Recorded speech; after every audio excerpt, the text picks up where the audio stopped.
stop just playing singles.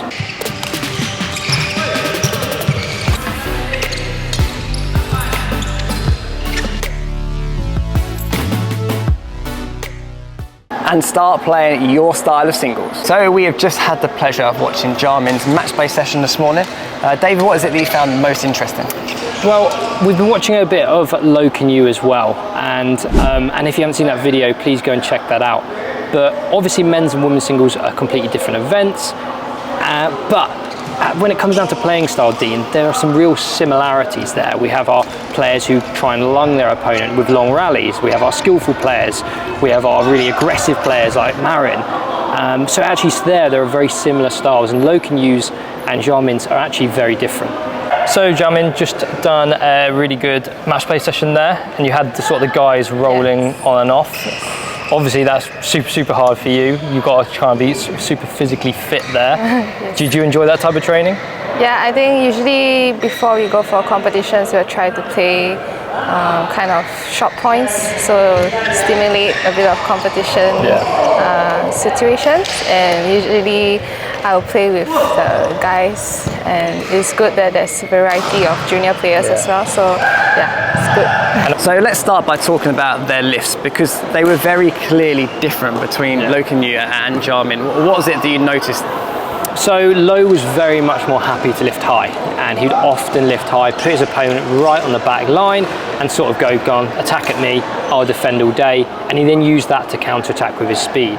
Jia Min, on the other hand, very punchy with her lifts. She's keeping them flat, she's turning her opponent a lot, getting them into the deep corners side to side, and then would try and almost counter from the net or wait for a short attack. And there's some massive difference in playing styles there. It's almost saying that with Jia Min, she's trying to almost feel like she's getting the lift behind her opponent. Yeah. Where when we go back to Lo Can You, it's almost actually, I'm okay you getting on balance here and getting behind the shuttle, but I'm going to stick you right on that back line and I'm going to get your attack back. It's very two different contrasting playing styles. And neither, the important thing here is neither's better or worse. It's dependent on what your attributes are. Lo Can You has phenomenal defence and speed, so he's confident doing that and putting his opponent on the back line. Jia Min, on the other hand, yes, a good defence, but her attributes are turning her opponent and fast counter-attack. So that's what you've got to play to, your attributes. Obviously you've got the Thailand Open coming up.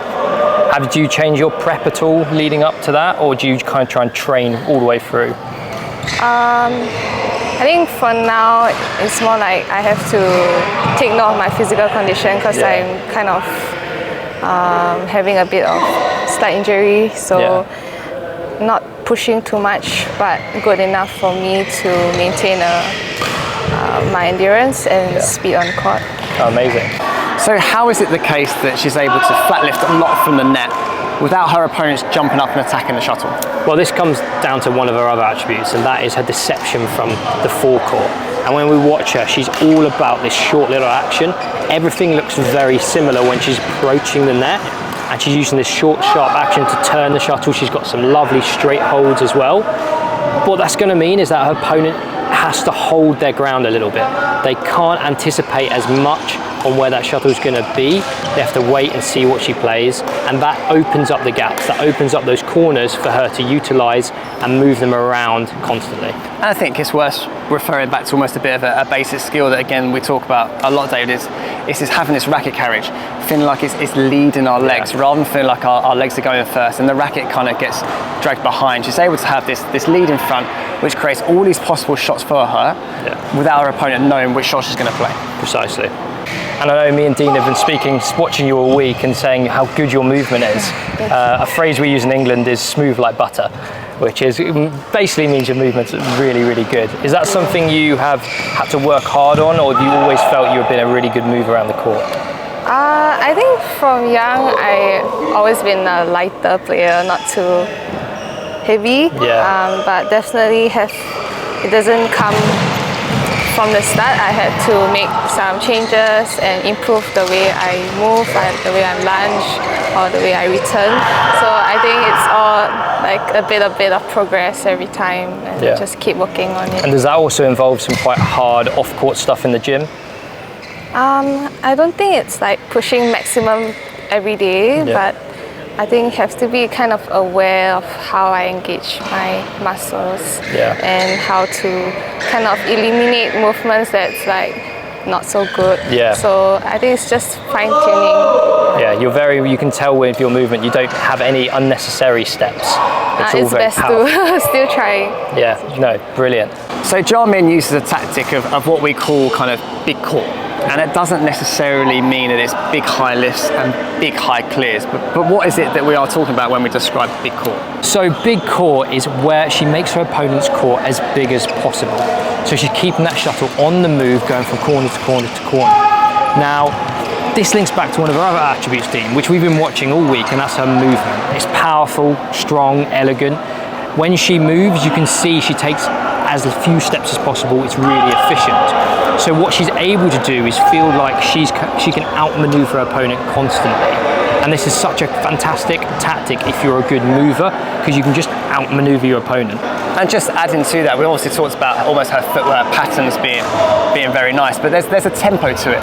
It's not just that she's gliding around, because actually if she starts to take the shuttle a little bit later, suddenly that flatter lift maybe not on as much, and she may have to open out the court. So her having this explosive movement allows her to take the shuttle early and opens up a lot more options. Yeah. So obviously in January you had 2 fantastic tournaments, India and Malaysia.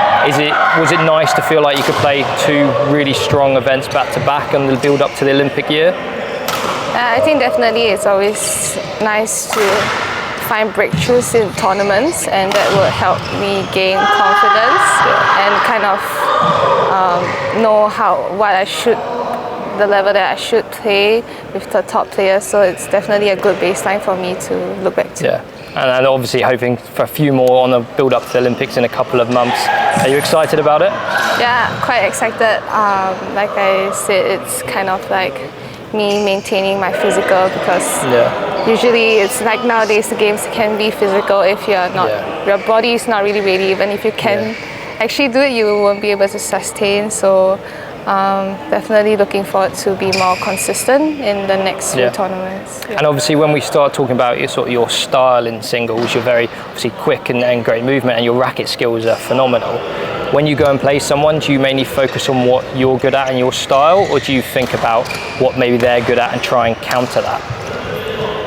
More or less, I think the style of each player won't change too much. So it's more than understanding my opponent on that day as well, how she is and how she kind of adapting to my game, and then changing a bit on the court itself. Oh, brilliant. And at the end of the session, what we noticed is that she almost did some shot practice around the net, because it's still an area that she wants to keep developing and keep that skill at a high level. But what's worth noting here is that's a very simple routine for anyone to take away and do at any level. So never be afraid just to grab some shuttles and just isolate a few shots and keep grooving the quality. So what's a good way to start practicing your movement? Well, I would get on the court and do some shadow, but do some purposeful shadows. Let's not just go move around hitting some shots. Let's think of certain movement patterns and try and make them as efficient as possible, making them powerful pushes off, less steps in that movement, and also some control to it. There, she's never off balance. Just work on that control into each corner. And the best aspect of shadow, you don't need anyone else. So the last area that we really liked was actually down to her overhead. And why was this the case? Well, I mean, we just have to look at playing style again and her attributes. Yes, she's quite small. She's not going to be someone who's going to hit these powerful smashes, hitting winners left, right and centre. But what she does really well from her overhead is she's got quite a quick action. She's hitting the shuttle really crisp, and she's working on angles. Everything had a little angle, whether it's a stick smash, a cross cut. Now a lot of this short shot action comes from this point through contact. She's really loose and snaps through. She doesn't have this super long swing, so everything comes off that racket really sharp. Yes, if she hits a winner, brilliant, but that's not always her goal. Her goal is to then get into this forecourt where she's so good to continue applying the pressure and outmoving her opponent. I guess what we're saying is it's not that she doesn't smash, but her smash is exactly the same technique as all her slices, deceptive angles. So again, in the way of deception overhead, really able to kind of put her opponent out lots of different directions. Yeah, definitely. So, back to you. And what is your playing style? Well, what we recommend is start thinking about what your natural attributes are. Are you quick? Are you fit? Are you tall? Are you small? All of these attributes can determine what playing style might be best for you. If you're tall, naturally you're going to hit steeper angles, so maybe a more aggressive attacking playing style. Whereas if you're small or skillful at the net, it might be you try and dictate from the front. But if you want some help on this, make sure you whack it down in the comments below and we can help you out. Well, thank you very much for having a chat with us. We really enjoyed watching you, and massively good luck in this coming year. Thank you. So as always, if you like this content, please hit the like and subscribe button and head over to our Instagram and give us a follow.